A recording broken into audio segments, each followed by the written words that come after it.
दूसरी साइड के ऊपर जो नाजायज़ रियासत इसराइल है, ये अलहदा से जो है वो ट्रंप को तंग कर रहा है कि हमें बस ट्रंप किसी ना किसी तरीके से ग्रीन सिग्नल दे दे।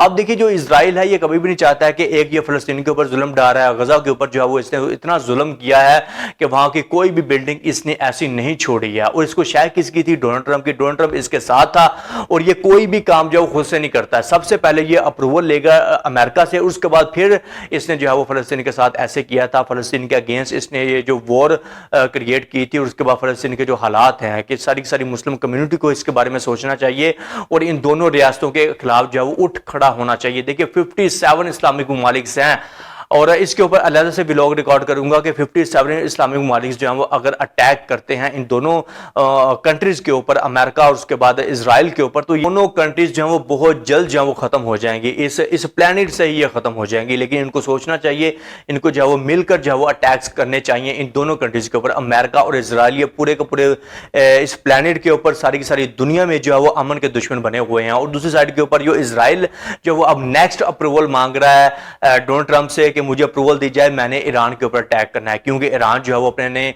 न्यूक्लियर प्रोग्राम्स के ऊपर काम कर रहा है और उससे भी जो है वो इजराइल को खतरा है कि कहीं ये न्यूक्लियर प्रोग्राम जो है इसका कामयाब ना हो जाए, सक्सेसफुल ना हो जाए और इसका डिफेंस सिस्टम स्ट्रॉन्ग ना हो जाए।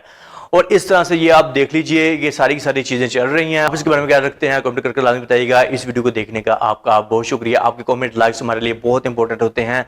मैं हूं आप सबका अदील उस्मान।